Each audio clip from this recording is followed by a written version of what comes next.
Hello students. तो कैसे हैं आप लोग? स्टडी काफी अच्छी चल रही होगी। आज हम बात करने जा रहे हैं क्लास 10th का, जो आईसीएससी का है, करंट इलेक्ट्रिसिटी वाला पोर्शन। उसको हम डिस्कस करेंगे। अभी तक चूंकि 12th कर रही है, ऑप्टिक्स को कर बीच में मैथ भी किया। अब 10th का क्योंकि बोर्ड पास आ रहा है तो हम 10th और 12th पर ज्यादा फोकस करेंगे। चलिए, एक चीज और आपको बताएं, इसमें लेक्चर स्टार्ट होने से पहले चैनल को शेयर करें, ज्यादा से ज्यादा लोगों के पास इस वीडियो को पहुंचाएं। कमेंट जरूर करें। कमेंट्स आने से एक फायदा ये हो जाता है कि हमें समझ में आ जाता है कि आपको किसकी रिक्वायरमेंट है। तो कमेंट्स करके बताएं क्या है। लाइक सब्सक्राइब तो कर ही ले। ठीक है, तो चलिए बात यहाँ करने जा रहे हैं रेजिस्टेंस की। और ये अपने पास है factor affecting the resistance of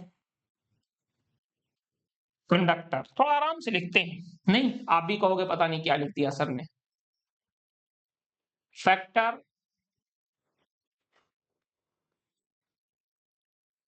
affecting the resistance of conductor. हम यहाँ पे डिस्कस करने जा रहे हैं कि कौन कौन से फैक्टर होते हैं जो रेजिस्टेंस पर इफेक्ट डालते हैं किसी भी कंडक्टर में। कोई भी कंडक्टर है तो ऐसे कौन कौन से फैक्टर हैं जिसका इफेक्ट पड़ता है। तो देखिए, सबसे पहले हम बात करेंगे नेचर। जो भी मटेरियल है, नेचर ऑफ मटेरियल भी बोलते हैं इसको हम लोग, नेचर ऑफ मटेरियल। हम इसकी बात कर रहे हैं। तो क्लियर है कि जैसे सब छोड़ दो, आप जब जाते हो मार्केट में वायर लेने के लिए तो पता चला उसने कहा कि भाई ये जो वायर है ये 3 रुपीज मीटर है और ये जो वायर है 7 रुपीज मीटर है। आप कहता है यार ये तो दिख तो सेम रहा है, ऐसा क्या है कि ये 3 रुपीज है और 10 रुपीज है या 8 रुपीज है। तो एक्चुअल में 3 रुपीज जो होता है वो एल्यूमिनियम का होता है और 8 रुपीज जो होगा वो कॉपर का होगा। तो क्लियर है कि एल्यूमिनियम से कॉपर जो होता है गुड कंडक्टर होता है। ठीक है, तो नेचर चेंज हो गया, एक एल्यूमिनियम दूसरा कॉपर आयरन। तो सिंपल सी चीज है कि जो भी मटेरियल आप लोगे उसके आउटर मोस्ट ऑर्बिट में जो इलेक्ट्रॉन्स होंगे सब में अलग अलग होंगे।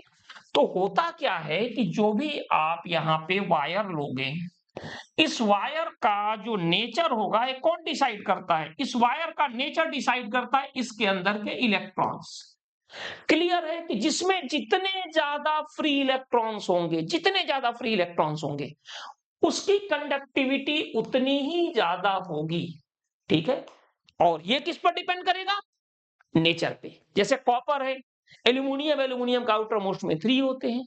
ठीक है, आउटर मोस्ट ऑर्बिट में 3 होते हैं तो फ्री इलेक्ट्रॉन्स हमें कम मिल पाते हैं। कॉपर में फ्री इलेक्ट्रॉन ज्यादा होते हैं। मतलब इतना बड़ा, फॉर एग्जाम्पल आपके समझने के लिए, एग्जैक्ट मत समझिएगा, फॉर एग्जाम्पल इतना बड़ा कोई कॉपर का वायर है तो हमें मिला इसमें फॉर एग्जाम्पल 10 इलेक्ट्रॉन। इतना ही बड़ा अगर हमें एल्यूमिनियम का होगा तो उसमें 7 इलेक्ट्रॉन मिलेंगे। इतना ही बड़ा अगर सिल्वर का होगा तो उसमें 13 इलेक्ट्रॉन मिलेंगे, क्योंकि उसकी कंडक्टिविटी और ज्यादा है। ठीक है, तो सबसे पहली चीज हो गई नेचर ऑफ मटेरियल। का होगा रबड़ का होगा तो मिलेगा ही नहीं, भाड़ में जाए। वो कहेगा हमें इलेक्ट्रिसिटी अपने अंदर से वो ही नहीं करनी, पास ही नहीं करनी। क्यों? अरे भाई अंगूर खट्टे होते हैं, कहां से पास करेंगे? पास करने के लिए क्या चाहिए? Free electron. और जो इंसुलेटर होते हैं उस इंसुलेटर में क्या होता है कि ये जो एटम्स होते हैं और इसका जो न्यूक्लियस है, इसके सारे इलेक्ट्रॉन क्या होते हैं? स्ट्रांगली एक तरह से न्यूक्लियस के फोर्स के इन्फ्लुएंस में होते हैं। आप फर्स्ट लेक्चर देख लीजिएगा, सेकंड लेक्चर मेरा है इसी पर। तो अगर न्यूक्लियस के फोर्स के इन्फ्लुएंस में है तो फ्री इलेक्ट्रॉन है ही नहीं। और फ्री इलेक्ट्रॉन ही सबसे ज्यादा रिस्पॉन्सिबल कैरेक्टर होते हैं करंट के फ्लो के लिए। फिर उसमें से फ्लो ही नहीं होगा, रबड़ में से नहीं फ्लो हो रहा है, एल्युमिनियम में ठीक ठाक फ्लो हो रहा है, कॉपर में और अच्छा फ्लो हो रहा है, सिल्वर में और अच्छा फ्लो हो रहा है। क्यों भाई? क्योंकि सबका नेचर अलग है। तो सबसे पहली चीज क्या आ गई अपने पास? ये आ गई नेचर ऑफ मटेरियल। ठीक है। अब इसके बाद बात आती है लेंथ। अब कहोगे आप लेंथ से क्या होता है? तो लेंथ से क्या होता है ये देखिए। मान के चलो कि आप किसी रास्ते से जा रहे हो, ठीक है, गाड़ी लेकर, यूनिफॉर्म ट्रैफिक है, ये आपका फर्स्ट पाथ है, ये आपका सेकंड पाथ है, समझिएगा। इसमें इस पाथ में आपको अपनी गाड़ी, मान लो आपकी गाड़ी है इलेक्ट्रॉन, तो इलेक्ट्रॉन को लेके जा रहे हो, तो आपको टोटल फर्स्ट, सेकंड और थर्ड, टोटल कितनी बार ब्रेक लगाना पड़ा? 3 टाइम्स। अच्छा, इसमें जब लेकर गए तो एक बार यहां ब्रेक लगा, अच्छा ट्रैफिक यूनिफॉर्म है तो इसमें सेकंड टाइम ब्रेक लगेगा, फिर यहाँ पे थर्ड टाइम ब्रेक लगेगा, फिर 4 टाइम्स ब्रेक लगेगा यहाँ पे, फिर इसके बाद 5th टाइम ब्रेक लगेगा, फिर 6 टाइम लगेगा, फिर 7 टाइम्स लगेगा। पता चला और लंबा रास्ता है और ट्रैफिक यूनिफॉर्म है, जैसे नॉर्मली होता है, ये नहीं कहीं जैम लगा है, ठीक है। तो इसमें पता चला कि आपको 9-10 टाइम्स ब्रेक लगाना पड़ा। यानी जितनी ज्यादा लेंथ है, ब्रेक आपको उतनी ज्यादा बार लगाना पड़ा, ठीक है। इलेक्ट्रॉन के साथ क्या होता है? आप कहोगे चलो ब्रेक तो समझ में आ गया, इलेक्ट्रॉन के साथ क्या होता है? तो जैसा कि हम बताते हैं कि इलेक्ट्रॉन जो होते हैं, यहाँ पे न्यूक्लियस है, इसके आउटर मोस्ट ऑर्बिट से क्या होते हैं? बाहर निकल जाते हैं। तो जब बाहर निकल जाएंगे तो ये क्या बन गया? आयन। तो इलेक्ट्रॉन का इनके साथ क्या होता है? कोलिजन। तो क्लियर है, जितना लंबा रास्ता होगा उतनी ज्यादा बार कोलिजन होगा, और हर एक कोलिजन में इलेक्ट्रॉन रुक जाता है। कोलिजन हुआ, रुक गया, कोलिजन हुआ, रुक गया, कोलिजन हुआ, रुक गया, फिर ब्रेक लग रहा है ना। जितना लंबा रास्ता होगा कोलिजन उतना ज्यादा होगा, उतना ही ज्यादा बार इलेक्ट्रॉन को रुकना पड़ेगा। और यही तो रेजिस्टेंस है, इलेक्ट्रिकल रेजिस्टेंस जो हम बोलते हैं। इसका मतलब ये हो गया कि लेंथ ऑफ कंडक्टर पर है तो आर डायरेक्टली प्रोपोर्शनल टू क्या है? एल। जितनी ज्यादा लेंथ होगी रेजिस्टेंस उतना ही ज्यादा होगा, ठीक है। अब हम आते हैं थर्ड, और वो है area of cross section. Area cross section क्या है? जैसे मान लो कि ये एक वायर है और ये वायर है, तो क्लियर है कि इस वायर का जो ये एरिया ऑफ क्रॉस सेक्शन है, इस वाले वायर से ज्यादा है। तो एरिया ऑफ क्रॉस सेक्शन बढ़ाने से क्या होगा? ट्रैफिक पर समझिएगा बिल्कुल। मान लीजिए कि 4 लेन ए रोड है, ये बीच में लगा है डिवाइडर, और ये, और 4 लेन पे ट्रैफिक ज्यादा है। आगे चलने पर आपको इसी में क्या मिल गया? 6 लेन। तो ये बताइए आपकी स्पीड क्या होगी? बढ़ जाएगी, इंक्रीज हो जाएगी स्पीड। वही चीज इलेक्ट्रॉन के साथ हुई, इलेक्ट्रॉन और फ्रीली मूव करते हैं।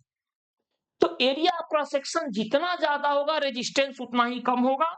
यानी हम ये बोल सकते हैं कि जो अपना रेजिस्टेंस है आर, वो होता है इनवर्सली प्रोपोर्शनल टू ए। तो 3 चीजें आ गई। First, nature of material. Second, length. Resistance is directly proportional to the length, length जितनी ज्यादा होगी रेजिस्टेंस उतना ज्यादा होगा। थर्ड क्या हो गया? Area of cross section. And fourth, fourth है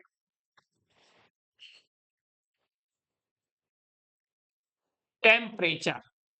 अब आप कहोगे यार ये टेम्परेचर का क्या रोल है? रोल है, टेम्परेचर बढ़ाने से रेजिस्टेंस कम होगा। अब आप कहोगे ये कैसे? ऐसे समझो, मान लीजिए कि ये कंडक्टर है, इसमें क्या है? कुछ फ्री इलेक्ट्रॉन्स है, इसमें कुछ फ्री इलेक्ट्रॉन्स है, ठीक है। और ये करंट का फ्लो हो रहा है, तो इलेक्ट्रॉन कैसे मूव करेंगे भाई? अपोजिट डायरेक्शन में करेंगे ना। इलेक्ट्रॉन कैसे मूव करेंगे? अपोजिट डायरेक्शन में। आपको टेम्परेचर बढ़ाने के लिए इनको क्या प्रोवाइड करना पड़ेगा? Heat energy. हीट एनर्जी से क्या होगा? काइनेटिक एनर्जी ऑफ इलेक्ट्रॉन क्या होगा? इंक्रीज होगा।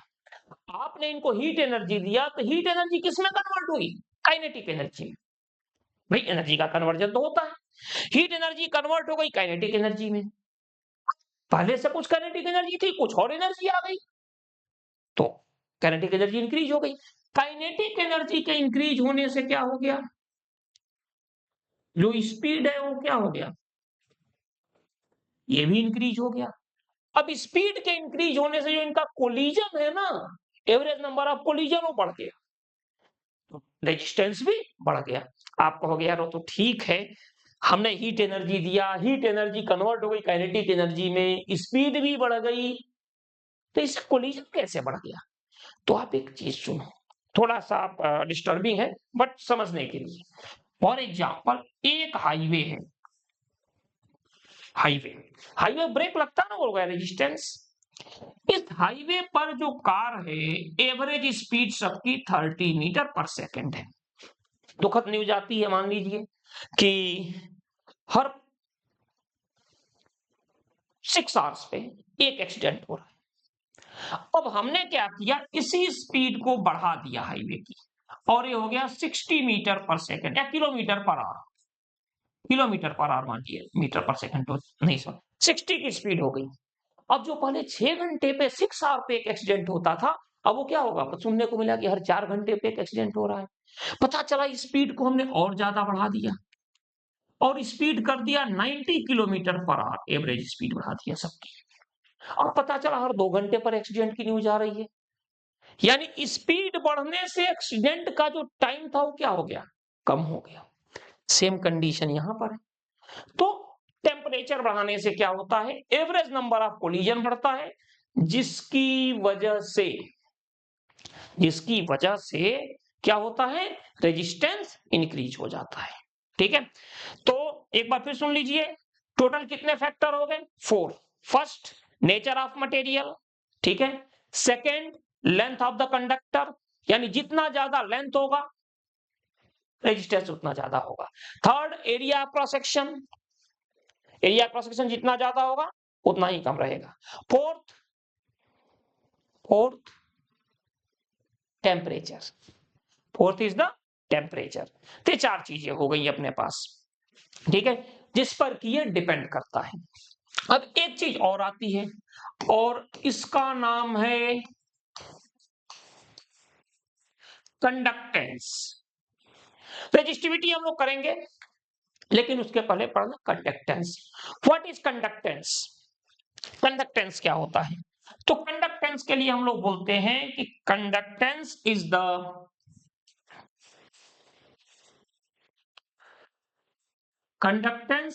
Reciprocal of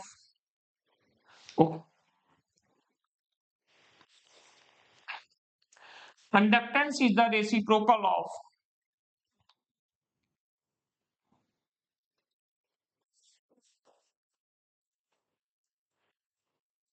resistance.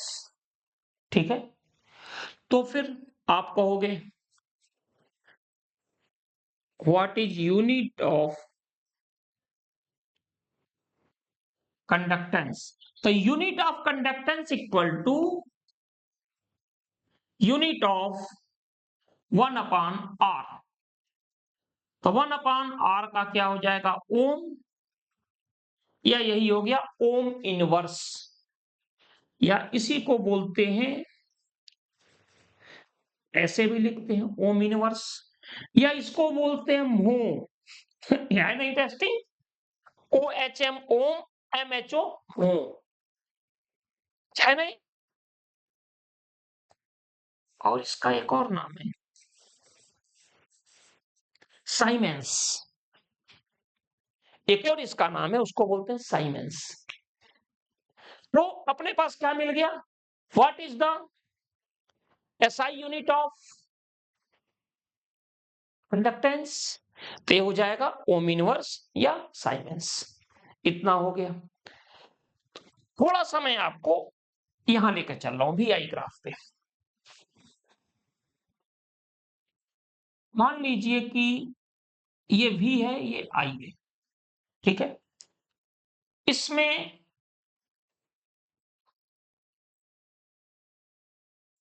एक वायर का ये T1 है और ये T2 है। कोई भी वायर है, मान लीजिए ये कोई वायर है जिसका रेजिस्टेंस R है, ठीक है, जिसका रेजिस्टेंस R है। तो T1 T2 में कौन सा सही है? फर्स्ट सही है ए, R1 इक्वल टू R2, या B, R1 is greater than oh sorry sorry sorry, A है T1 equal to T2, second है T1 ग्रेटर देन T2, और अपना थर्ड है T1 less than T2, and fourth है none of above. इसमें से कौन सा सही है? ऑप्शन आपके सामने पूछा जाए। काफी सिंपल है, बहुत ज्यादा इस पर दिमाग लगाने की जरूरत नहीं है। क्योंकि देखिए, सबसे पहले आप ये देखो, सबसे पहले ये देखो ग्राफ कौन सा है। तो जो ग्राफ है ये कौन सा है? VI ग्राफ है भाई। तो VI ग्राफ में ऊपर भी है, नीचे आई है, यानी इसमें जो स्लोप होगा वो किसके इक्वल होता है? जैसा कि मैंने आपको बताया था, याद रखना, इसका जो स्लोप है वो R के इक्वल है। स्लोप या इंक्लिनेशन किसकी ज्यादा है? क्लियर है, T1 की ज्यादा है। तो जिसका स्लोप ज्यादा उसका रेजिस्टेंस ज्यादा, और रेजिस्टेंस ज्यादा कब होगा? टेम्परेचर बढ़ाएंगे तो रेजिस्टेंस बढ़ेगा। ये कोई कंडक्टर है जिसका ग्राफ दिया गया है, ये T1 है, ये T2 है। तो टेम्परेचर बढ़ाएंगे तो रेजिस्टेंस बढ़ेगा, और VI ग्राफ में रेजिस्टेंस क्या होता है? स्लोप होता है भाई। क्लियर है कि T1 का स्लोप T2 से ज्यादा है। इसका मतलब ऑप्शन कौन सा सही है? T1 is greater then T2। थोड़ा सा और आपको लेके जा रहे हैं। मान लो ये कोई कंडक्टर है, यहां पे कोई कंडक्टर है। अब आप इसको समझिएगा, ये V है, नहीं इस बार नहीं, बार बार V क्यों ऊपर लेंगे, इस बार I ले लिया और V ले लिया, सेम O ले लिया कि T1 टेम्परेचर पे ये स्लोप है और T2 पर ये स्लोप है। ये कोई कंडक्टर है, इसका T1 पे स्लोप है, T2 पर स्लोप है। कौन सा ऑप्शन सही है भाई? ऑप्शन ए है T1 greater than T2, option B है T1 less than T2, option C है T1 equal to T2, and option D है नन ऑफ एबव। फिर आपके दिमाग की सबसे पहले बत्ती क्या जलनी चाहिए? यार ये छोड़ो, क्या होता है पहले, पहले तो एक्सिस देखो। ये ग्राफ IV है, ये जो ग्राफ है ना ये IV है। IV ग्राफ देख के हमें समझ में आ गया कि इसमें जो स्लोप होगा वो क्या होता है? 1 अपॉन रेजिस्टेंस होगा। VI में स्लोप इक्वल टू रेजिस्टेंस और IV में स्लोप 1 अपॉन रेजिस्टेंस। अगर फिर भी इसमें दिक्कत हो रही है तो आप पिछला लेक्चर्स देख सकते हो। तो ये हो गया 1 अपॉन रेजिस्टेंस, यानी कि जिसका रेजिस्टेंस ज्यादा होगा उसका स्लोप कम होगा। यानी इसका मतलब है कि T2 का रेजिस्टेंस ज्यादा है तो स्लोप कम है। T2 का रेजिस्टेंस ज्यादा स्लोप कम, T1 का रेजिस्टेंस कम स्लोप ज्यादा। देखो T2 का केवल यहां से यहां तक है, जबकि T1 का यहां से यहां तक पूरा है। तो T1 का स्लोप ज्यादा तो T1 का रेजिस्टेंस कम होगा, T2 का स्लोप कम है तो T2 का रेजिस्टेंस ज्यादा होगा। ठीक है, होने दो, कोई फर्क नहीं पड़ता। फर्क पड़ता है, टेम्परेचर के बारे में सोचना है। अभी हमने आपसे क्या बताया? जिसका रेजिस्टेंस ज्यादा उसका टेम्परेचर ज्यादा। तो रेजिस्टेंस किसका ज्यादा है? इस T2 वाले का, तो इसका मतलब इसका टेम्परेचर ज्यादा होगा। और इस बार क्या होगा? T2 is greater then T1। तो ये हो गया टेम्परेचर बेस। तो आज हम लोगों ने क्या पढ़ा? Conductance and factor affecting the resistance. Next हम अब बात करेंगे, अब हम लोग आगे वापस उस कंडीशन पर, रेजिस्टिविटी एंड कंडक्टिविटी और फिर कॉम्बिनेशन ऑफ रेजिस्टेंस, जिसमें कि आपको सबसे ज्यादा दिक्कत होती है, तो भी हम करेंगे, लेकिन थोड़ा सा आप लोग सपोर्ट करो इस चीज को। ठीक है, तो हम मिलते हैं अगले लेक्चर में रेजिस्टिविटी के लिए। ठीक है, ओके, थैंक यू।